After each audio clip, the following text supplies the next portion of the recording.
नमस्कार बहनों और उनके भाइयों।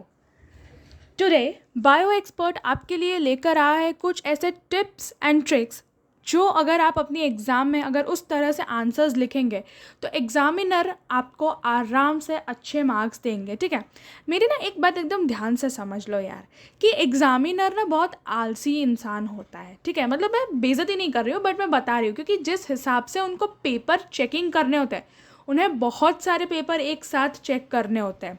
ठीक है, तो उस हिसाब से वो आपको मार्क्स तब ज़्यादा देंगे जब आप उनको एकदम सही से सब कुछ लिख कर दो। आप सब उन्हें एक थाली में परोस कर दो, उन्हें सिर्फ टेस्ट करके बताना है कि आपके खाने का टेस्ट कैसा है।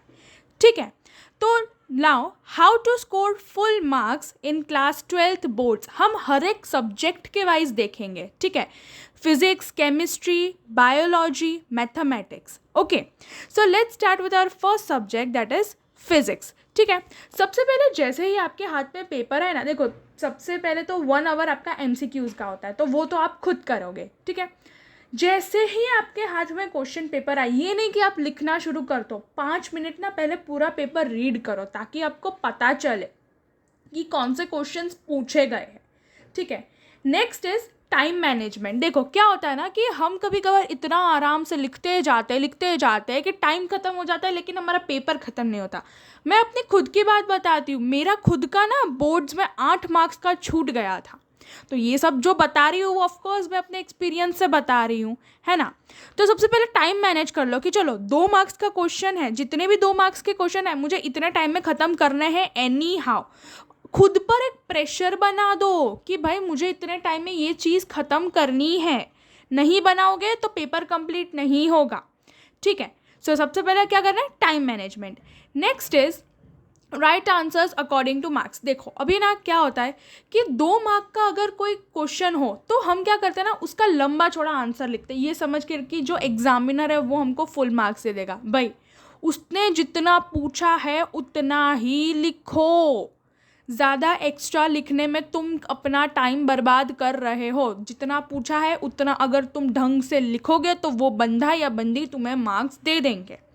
ठीक है, तो 2 मार्क्स वाले क्वेश्चन में सिर्फ एसेंशियल पॉइंट्स लिखने हैं और बुलेट पॉइंट्स में लिखना अगर थियोरेटिकल क्वेश्चन हो तो। ये नहीं कि पूरा पैराग्राफ जाके छाप दिया होता। पैराग्राफ पढ़ने में ना बहुत आलस आती है, पॉइंट्स हो ना तो वो फटाफट देख सकते कि हाँ चलो ये चीज़ लिखी है, ये चीज़ लिखी है। ठीक है, ओके। अगर कोई क्वेश्चन जो 3 और 4 मार्क्स में हो, अगर कोई थियोरेटिकल क्वेश्चन आ जाए तो सबसे पहले आप क्या करोगे, आपका आंसर लिखोगे। कैसे लिखोगे, पॉइंट्स में लिखोगे। ठीक है, फिर आप उसका एग्जाम्पल दोगे।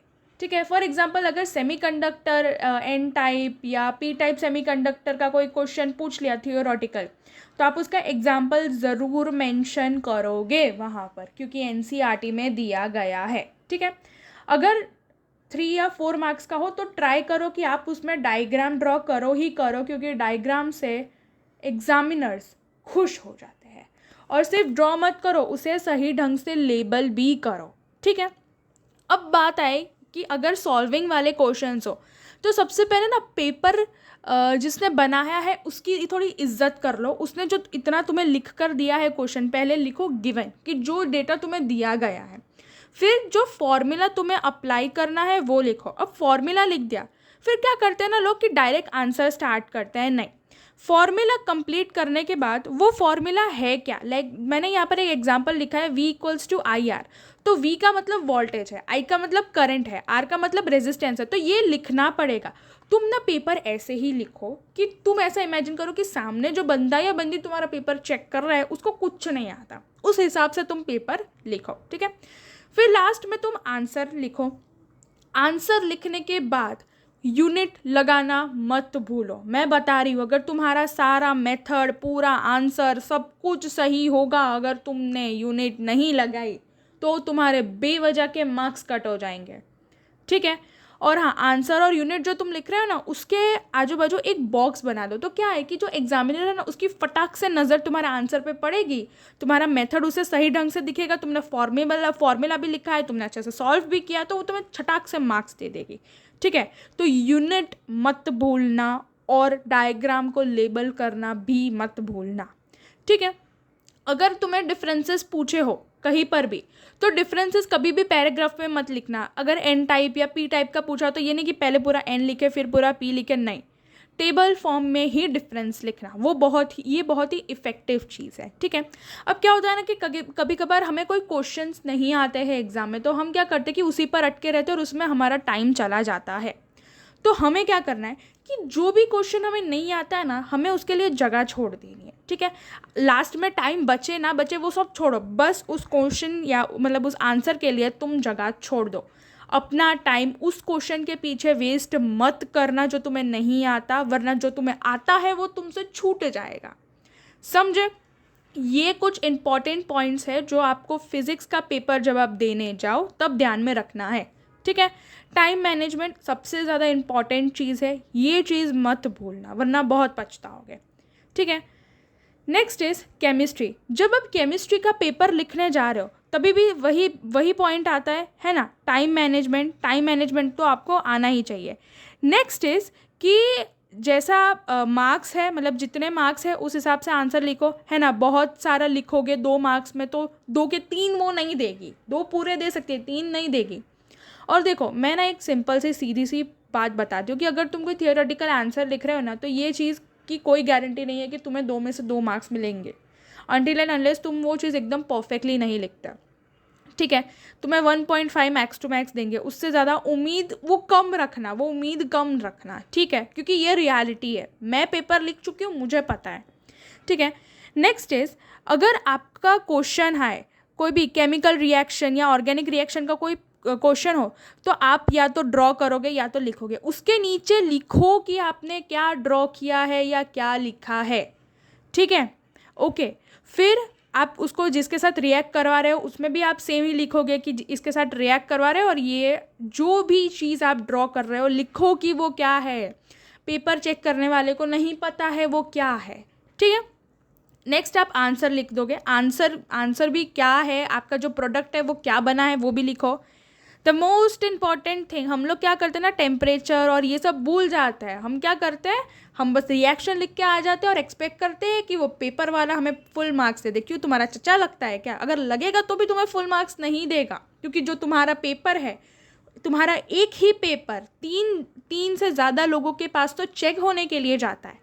भले वो तुम्हारा चचा तुम्हें मार्क्स दे देगा, लेकिन उसके बाद वाले तुम्हें मार्क्स नहीं देंगे, वहीं पर तुम्हारे मार्क्स काट देंगे, ठीक है। तो ऑलवेज रिमेंबर कि जो भी अगर आपको टेम्परेचर, प्रेशर अगर आपके रिएक्शन में लिखा गया हो, मतलब आप जब एनसीईआरटी से पढ़ रहे हो तब आपकी नज़र तो पड़ेगी, तो प्लीज़ उसे लर्न कर लेना। कैटालिस्ट और एंजाइम का नाम दिया है तो उससे भी लर्न कर लेना। हाँ, और एक और बात, टेम्परेचर आपका केल्विन में है या सेल्सियस में है वो पता कर लेना, और प्रेशर आपका एटीएम में है, पास्कल में है, किस में है वो भी पता लगा लेना, ठीक है, ओके। अगर आपका कोई भी क्वेश्चन है ना जिसमें आपको ये रिएक्शन करना है, तो ये ना एक तरीके से थोड़ा सिंपल बन जाते हैं। क्यों? क्योंकि जो आप रिएक्शन लिख रहे हो ना वही आपको स्टेटमेंट में लिखना है, ठीक है। तो when A compound react with B compound in presence of this compound we will get this product, ठीक है। तो ये आपको पूरा लिख देना है इसमें। और अगर उस रिएक्शन का कोई और नाम, सबसे पहले आपको यही करना है कि वो रिएक्शन का अगर कोई और नाम है तो वो लिख दो, फिर उस रिएक्शन में एग्जैक्टली होता क्या है वो बताओ, उसके बाद आप ये वाली कथा पर जाना, ठीक है। नेक्स्ट इज, अगर कोई न्यूमेरिकल प्रॉब्लम आ गई तो सेम पहले गिवन जो आपको दिया है वो पहले पेपर बनाने वाले को इज्जत दो, ठीक है। टू फाइंड आपको क्या ढूंढना है, फॉर्मूला लगाओ, आंसर लिखो, यूनिट लिखो, ठीक है। आंसर के अराउंड क्या करोगे, बॉक्स बनाओगे, फॉर्मूला के अराउंड भी क्या करोगे, बॉक्स बनाओगे, और फॉर्मूला को क्या करोगे, अच्छे से एक्सप्लेन करोगे। मैंने आपको लास्ट स्लाइड में भी बताया कि जो भी फॉर्मूला है उसका एक एक अल्फ़ाबेट आप बताओ कि इसका मतलब ये है, इसका मतलब ये है। ज़्यादा बड़ा फॉर्मूला नहीं, मतलब होते हैं बड़े फॉर्मूलाज नो डाउट, लेकिन आप बताओगे ना तो एग्जामिनर जो आपका चेक कर रहा है पेपर उसको लगेगा कि हाँ भाई इसको अच्छा खासा आता है, तो वो पूरा देखने भी नहीं बैठेगा, वो टिक टिक लगा देगा, ठीक है। नेक्स्ट इज, अगर आपका आंसर थियोरेटिकल हो तो सबसे पहले जो पूछा गया है उसकी कंप्लीट डेफिनेशन लिखो जो आपको एनसीईआरटी में दी है, ठीक है। देखो, और डेफिनेशन में भी क्या है ना कि आपको ऐसा नहीं बोल रही मैं कि पूरा कॉपी पेस्ट कर दो वहाँ जाकर, नहीं, क्या करो कि जो इम्पॉर्टेंट टर्म्स है ना वो कभी भी डेफिनेशन में नहीं छूटने चाहिए, चाहे वो कोई भी सब्जेक्ट हो, ठीक है। कोई अगर आप ऑस्मोसिस का आंसर लिख रहे हो तो उसमें इम्पॉर्टेंट टर्म है जैसे कि high concentration to low concentration, ये सारी जो चीज़ें हैं वो नहीं मतलब वो मत भूलना, ठीक है। नेक्स्ट इज डेफिनेशन लिखने के बाद जो एक्चुअल आंसर है वो लिखो, एग्जाम्पल लिखो और एक्सेप्शनल केस। भाई ये चीज़ को ना तुम स्टार करके वहाँ पे लिख दो, तुम्हारी एग्जामिनर खुश हो जाएगी, ठीक है। Okay, next is mathematics. देखो मैं मैथमेटिक्स स्टूडेंट्स नहीं हूँ, लेकिन मैंने अपने एक अच्छे खासे फ्रेंड से पूछा और उसने मुझे बताया है कि ये चीज़ों का ध्यान रखना चाहिए। टाइम डिवाइड ये तो पता ही है। अब देखो उसमें मैंने क्या बोला था कि मार्क्स के हिसाब से आंसर लिखना, इसमें मैं क्या बोल रही हूँ ना कि क्वेश्चन के हिसाब से आंसर लिखो, ठीक है। जैसा आपका क्वेश्चन है, जैसा आप जितना आपके क्वेश्चन में पूछा गया है सही ढंग से उस हिसाब से उसका आंसर लिखो, ठीक है। अगर प्रॉब्लम सॉल्विंग वाला कोई क्वेश्चन, मतलब मोस्टली प्रॉब्लम सॉल्विंग ही होता है, तो सबसे पहले गिवन लिखना है, टू फाइंड लिखना है, फॉर्मूला लिखना है। फॉर्मूला कैसे लिखना है देखो मैंने यहाँ पर एक एग्जाम्पल दिया गया है, ऐसे ढंग से फॉर्मूला लिखो, आंसर लगाओ, आंसर लिखो और यूनिट लगाना मत भूलना। Unit is the most important thing, ठीक है। मैं बोल रही हूँ ना कि 2-3 घंटे एनसीईआरटीज लेके बैठो और यूनिट ही देखो, तुम यूनिट लगाओ तो तुम्हारा वो 0.5 मार्क नहीं कटेगा, वरना वो 0.5 मार्क्स वो काट देंगे। मैथमेटिक्स में इन चीज़ों का खास ध्यान रखना, ठीक है। अगर कोई क्वेश्चन ऐसा है जिसमें आपको प्रूव दैट एक्स कौन सी है, नेक्स्ट कौन सी है, ये सब पूछे, तो सबसे पहले तुम्हें थियरम एक्सप्लेन, मतलब ये थियरम क्या है एग्जैक्टली पहले वो बताना है, किसने ढूंढा, फिर आपको उसके स्टेप्स लिखने हैं, फिर आपको उसका फाइनल आंसर लिखना है, ठीक है। ये एक सीक्वेंस है प्रॉपर जो आपके बोर्ड्स में बहुत ही हेल्पफुल रहेगा। इस हिसाब से लिखना, आपको अच्छे खासे मार्क्स मिल जाएंगे, ठीक है। अब बात करें बायोलॉजी की, तो बायोलॉजी में भी सबसे इंपॉर्टेंट चीज़ क्या होती है, टाइम डिवाइड करना, ठीक है। आंसर किसके हिसाब से लिखना है, जो आपको क्वेश्चन पूछा है उस हिसाब से। यहाँ पे देखो, यहाँ पे ना दोनों चीज़ें अप्लाई होती है, ठीक है। जैसे क्वेश्चन पूछा है और जैसे मार्क्स है उस हिसाब से भी। 2 मार्क के क्वेश्चन में लंबा पैराग्राफ मत लिखो, कोई मतलब नहीं है, जितना क्वेश्चन पूछा गया है उतना ही लिखो, ठीक है। अगर बात आई 3 और 4 मार्क्स का क्वेश्चन है, तो सबसे पहले बायोलॉजी में ये चीज़ बहुत इंपॉर्टेंट है कि पैराग्राफ पे मत लिखो, आपका जो भी आंसर है वो आप पॉइंट्स में लिखो। नेक्स्ट इज कि आपको डायग्राम ड्रॉ करना है और उन डायग्राम को लेबल करना है प्रॉपरली, ठीक है। फिर right what ever given in question, ठीक है। अगर मैं ना आपको मेरी एक फ्रेंड की मिस्टेक बताती हूँ। देखो एक बार क्या हुआ ना कि उसके पेपर में ऊजेनेसिस का क्वेश्चन पूछा था कि draw flow chart of oogenesis, ठीक है। वो बंदी ने क्या किया ना, ऑस्टियोब्लास्ट, ऑस्टियोक्लास्ट, ये सारी कथाएं लिख कर आई। क्यों? क्योंकि उसको ऊजेनेसिस की साइकिल याद नहीं थी। उसके मार्क्स कटे, इवेंचुअली उसके मार्क्स कटे, ठीक है। तो मैं आपको यही बता रही हूँ कि जो आपको पूछा गया है क्वेश्चन में वही लिखो। उसको ऑस्टियोब्लास्ट, ऑस्टियोक्लास्ट लिखने की ज़रूरत ही नहीं थी, उसको ऊजेनेसिस, हैप्लॉइड, डिप्लॉइड वो सब लिखना था, ठीक है। तो जो पूछा गया है वही लिखो, कुछ और मत लिख कर आओ, वहाँ वो लोग मार्क्स नहीं देंगे, ठीक है। And last, right complete answers, जितने भी आंसर्स है वो कंप्लीट लिखो। देखो मैं ना इसका एक एग्जांपल देती हूँ। फॉर एग्जांपल आपको पूछा गया है स्पर्मेटोजेनेसिस के बारे में, ठीक है, स्पर्मेटोजेनेसिस के बारे में। तो यहाँ पर पता है कौन सी चीज़ें सबसे ज़्यादा मैटर करती है, आप सब कुछ छाप लो, लेकिन अगर आप इंपॉर्टेंट टर्म्स भूल जाओ, जैसे कि हैप्लॉइड है, ठीक है, एन, डिप्लॉइड है 2n, ठीक है। फिर माइटोटिक डिवीजन होता है यहाँ पर, कहीं और पर मियोसिस होता है, ठीक है। ये जो इम्पॉर्टेंट चीज़ें हैं, ये जस्ट एक एग्जांपल है, ये जो एक इम्पॉर्टेंट चीज़ें हैं, ठीक है, जिस पर हम ज़्यादा ध्यान नहीं देते, हम इग्नोर करते कि हैप्लॉइड होगा, चलो डिप्लॉइड होगा, हमको तो सिर्फ डेफिनेशन पढ़नी है, नहीं, ये सारी बहुत ही ज़्यादा इम्पॉर्टेंट टर्म्स है, ठीक है। ये तो जस्ट एक एग्जाम्पल है, लेकिन मैं आपको ये कहना चाहती हूँ कि कंप्लीट आंसर लिखो, एनसीईआरटी ऐसे चाट कर जाओ। मैं सच्ची बता रही हूँ, बहुत अच्छा स्कोर करोगे अगर बायोलॉजी में तुम एनसीईआरटी चाट कर गए हो तो, ठीक है।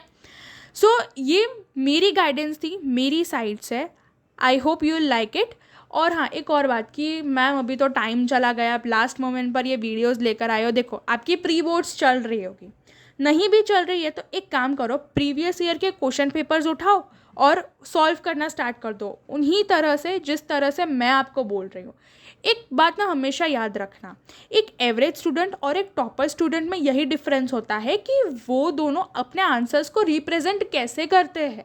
तुम अपने आंसर्स को कैसे रिप्रेजेंट कर रहे हो उससे तुम्हें मार्क्स मिल रहा है। भले तुम्हारा और उसका नॉलेज सेम होगा, लेकिन अगर उसका रिप्रेजेंटेशन तुमसे बेटर होगा तो टीचर उसको दिल खोल के मार्क्स देगी और तुम्हें नहीं दे पाएगी, मार्क्स नहीं दे पाएगी। ठीक है, so this was all about it. ठीक है, अगर आपको ऐसा लगे कि मैम आपने कहीं पर कुछ छोड़ दिया है या कुछ गलत है, सो प्लीज़ कमेंट। ओके, जितना मैं आपको सिखा रही हूँ मुझे भी बहुत कुछ सीखना है अभी। Okay, so then thank you, all the very best for your boards.